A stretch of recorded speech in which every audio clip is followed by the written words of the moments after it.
मुख्यमंत्री व केंद्रीय कृषि मंत्री शिवराज सिंह चौहान के क्षेत्र में बुधनी में वन माफियाओं के हौसले बुलंद है। माफियाओं ने वन क्षेत्र में फैलाया करंट। अब वन माफियाओं का वन कर्मियों पर बिजली के करंट का प्राणघातक हमला हुआ है। वनों की सुरक्षा कराने पर वीड गार्ड की हालत हुई गंभीर।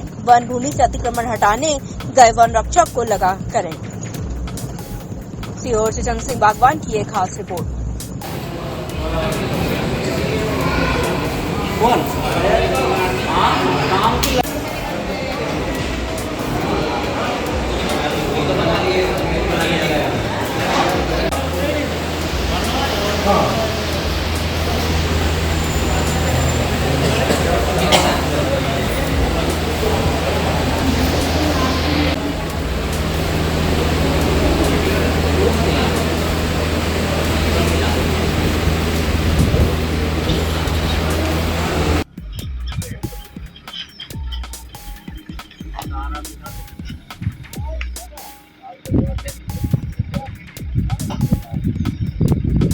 बंदी कर दिया होगा उन्होंने। अरे खींच रहा था डोरी अभी।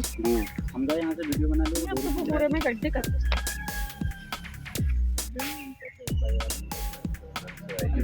तो गड्ढे तो पूरे करके करा। मैं अभी डिप्टी रेंजर करता हूँ। सर क्या मामला है सर यहाँ पे? मामला ये है कि हम 2 दिन से यहाँ पे अतिक्रमण हटा रहे हैं। कहाँ पर सर? भिलाई बीच में है, कक्ष क्रमांक 452 में ये मुहिम चल रही है अतिक्रमण हटाने की। उसके अंतर्गत कल भी आए थे, परसों भी आए थे और आज सुबह जब हम आए यहाँ पे अतिक्रमण हटा चुके हैं, लेकिन इसने तार बिछा दिए था करंट के। जैसे ही हमारे एक वन रक्षक आशीष श्रीवास्तव जी ने उस तार को छुआ, उनको करंट लग गया। वो बहुत जख्मी हालत में है।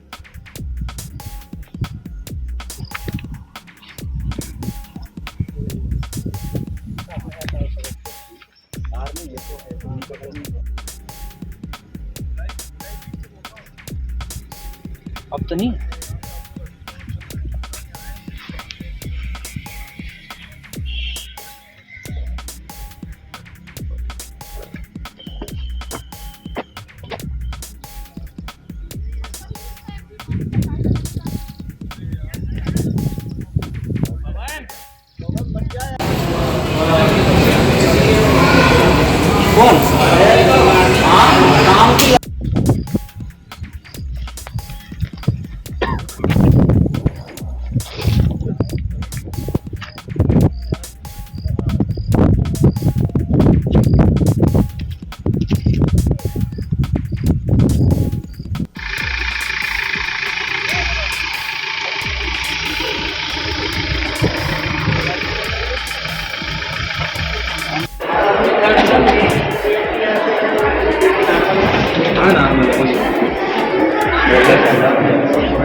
वाला खुलेगा उधर वाला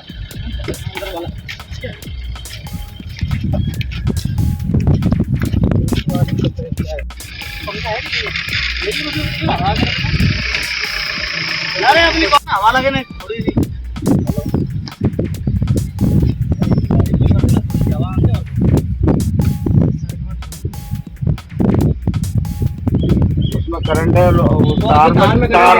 युवा स्मार्टफोन से उचित दूरी बनाकर खुद को बनाए स्मार्ट। और मुख्य वक्ता सुनील देवधर विश्व भर फाउंडेशन के द्वारा आधुनिक भारत के निर्माण में युवाओं की भूमिका विषय पर सेमिनार आयोजित किया गया। सेमिनार में प्रोफेसर डीपी गुप्ता, राजेश बालेंदु, नवीन, डॉक्टर चौरसिया, ज्ञान रंजन, मृत्युंजय आदि ने रखे अपने विचार। भाषण प्रतियोगिता में अंग्रेजी की छात्रा पदना श्री में प्रथम तथा रसायन के छात्र आलोक रंजन ने पाया द्वितीय स्थान। दरभंगा से वीरू पासवान की एक खास रिपोर्ट।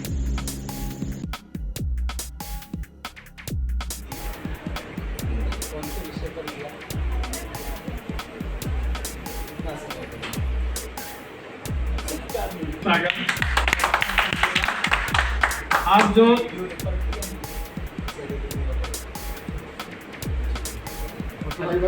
हेलो अभी जितने उपस्थित हैं छात्र यहाँ पे एक सेमिनार रखा गया था जिसका विषय था आधुनिक भारत के निर्माण में युवाओं का महत्व। इस पे एक स्पीच कंपटीशन भी रखा गया था जिसमें कि मैं फर्स्ट आई हूँ। ये जो विषय था आधुनिक भारत के निर्माण में युवाओं का महत्व, इसमें आधुनिक भारत के निर्माण में युवाओं का अत्यधिक महत्व रखा है। वे न केवल राजनीति में अपना अहम भूमिका निभा रहे हैं, बल्कि वे भारत के हर क्षेत्र में अपना अहम भूमिका निभा रहे हैं। जैसे वे स्टार्टअप्स कर रहे हैं, खेल है, शिक्षा है। शिक्षा के जगत में वे देश विदेश से लेकर अपनी प्रतिभाओं का लोहा मनवा रहे हैं और वे बेरोजगारी, नशाखोरी और मानसिक स्वास्थ्य जैसी समस्याओं पे काम कर और सबसे बड़ी बात है कि वे समाज में बदलाव लाने के लिए सामाजिक न्याय, पर्यावरण संरक्षण और समानता जैसे मुद्दों पर आवाज़ उठाकर समाज में बदलाव ला रहे हैं और समाज को आगे ले जा रहे हैं। इसी अवसर पर आपको फर्स्ट प्राइज मिला, जी, क्या नाम हुआ? पद्मश्री। यह मिथिला विश्वविद्यालय के स्नातकोत्तर वाणिज्य विभाग में कार्यक्रम हुआ, उसके सभागार में फाउंडेशन के द्वारा, और इसमें मुख्य रूप से दिल्ली से आए सुनील देवधर जी। विषय आज के संगोष्ठी का है आधुनिक भारत के निर्माण में युवाओं की भूमिका। काफ़ी संख्या में युवा भाग लिए, छात्र छात्राएं विभिन्न विभागों के, और साथ ही साथ ये 2 चरणों में संगोष्ठी हुई। पहला चरण था जिसमें छात्रों युवाओं के वक्तव्य सुने हम लोगों ने, उसमें प्रथम द्वितीय घोषित भी किए गए। अब द्वितीय चरण में जो वक्ता थे बाहर से आए हुए कुछ स्थानीय, इनका भी संबोधन हुआ। कुल मिलाकर के विकसित भारत बनने जा रहा है 2047 तक। भारत को आधुनिक बनाने में, भारत को विकसित समृद्ध बनाने में युवाओं की महत्वपूर्ण भूमिका है। और भारत युवाओं का देश कहा जाता है। युवा कुशल होंगे, युवा अनुशासित होंगे, राष्ट्रभक्त होंगे, तो निश्चित रूप से हमारा देश दुनिया में अव्वल नंबर पर आएगा। यही इस सेमिनार का मुख्य संदेश। नारायण चौरसिया, संस्कृत प्राध्यापक, मेरा भी इस कार्यक्रम में योगदान रहा आयोजन। प्रदेश के सीहोर में मूंग खरीदी में आ रही समस्या को लेकर किसानों ने दिया ज्ञापन, जल्द मांगे पूरी न होने पर करेंगे विधानसभा का घेराव। सीहोर से चंद्र सिंह बागवान की एक खास रिपोर्ट। लड़ाई है, उठो छात्र मजदूर किसान, जाग रहा है हिंदुस्तान। जुल्मी जब तक जुर्म करेगा, सत्ता के गलियारों से चप्पा चप्पा। भारत माता की जय, भारत माता की जय। कौन बनाता हिंदुस्तान? भारत का मजदूर किसान। कौन बनाता हिंदुस्तान? भारत माता की जय, भारत माता की जय। कौन बनाता हिंदुस्तान? भारत का मजदूर किसान। कौन बनाता हिंदुस्तान?